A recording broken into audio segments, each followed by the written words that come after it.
Yes, Mr. Buffett, Mr. Munger, thank you again for being so generous with your time with us every year.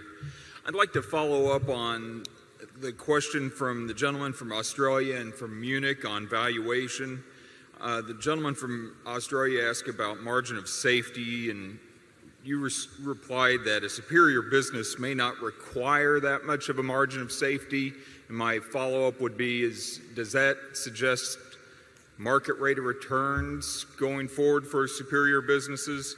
And then on the Munich valuation, in which you cited a farm example on discounted cash flows, I'm very curious how you come up with your discount rate and how you might adjust that discount rate based upon various businesses. You might want to discuss your discount rates used for Coca-Cola, J&J, or some of your past investments. Yeah, we don't formally have discount rates. I mean, every time I start talking about all this stuff, Charlie reminds me that I've never prepared a spreadsheet. But I do, in effect, in my mind, I do. But we are going to want to get a significantly higher return, obviously, in terms of cash produced relative to the amount we're outlaying now for a business than we are from a government bond. I mean, we're going to, that has to be the yardstick at a base.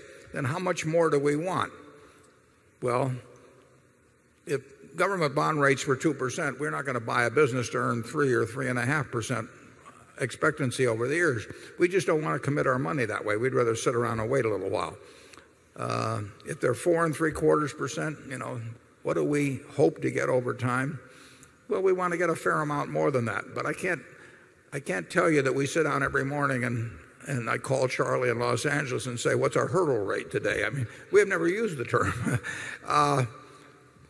It's a little bit of we want enough so that we feel very comfortable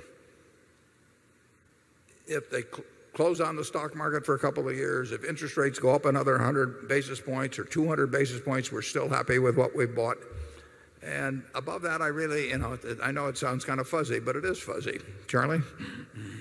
Yeah, the concept of a hurdle rate makes nothing but sense, and yet a lot of terrible errors are made by people who are talking about hurdle rates. Just because you can measure something and guess it doesn't mean that it's the controlling variable in what you're dealing with in a messy world. And I don't think there's any substitute for thinking about a whole lot of investment options and thinking about why one is better than another and what the likely returns are from each, et cetera, et cetera. And the trouble with the hurdle rate concept, not that we don't have one in a sense, is that it doesn't work as well as a system of comparing things. In other words, if I have something available that I think will give me 8% for sure, and I can buy all I want of it, and you've got a perfectly good investment that I think will earn 7, I don't have to waste 5 minutes with you. You're like the mail order service offering the bride through the mail and she's got AIDS. I can go on to some different subject. And so the concept of opportunity cost it's so little taught in investment.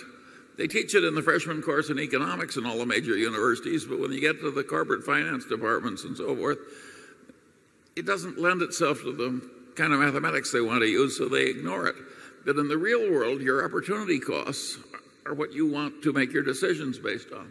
Yeah, and even if you had something that you were really familiar with and were very sure on the 8%, 8.5 wouldn't tempt you if somebody came along. That's a practical matter. Sure. I've been on, as I mentioned, I've been on 19 corporate boards. I would say that of the presentations I've seen, and I've seen a lot of them, and every one of them had a calculation of internal rate of return.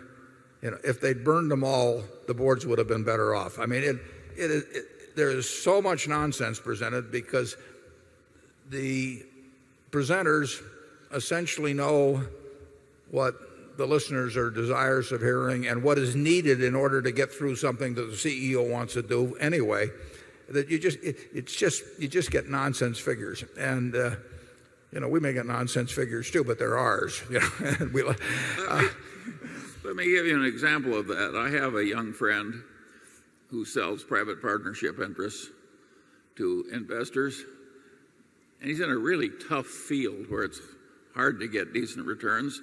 And I said, "What return do you tell them you're aiming for?" And he said, 20%. And he said, "How did you pick that number?" He said, "If I chose any lower number, they wouldn't give me the money." And there's no one in the world we think can earn 20% with big money. I mean, so anybody making a promise like that, basically, we're going to write off immediately.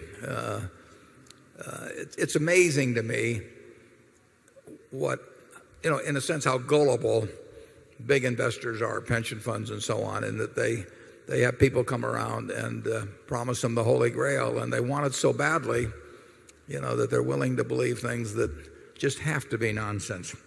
Let's go to number 9.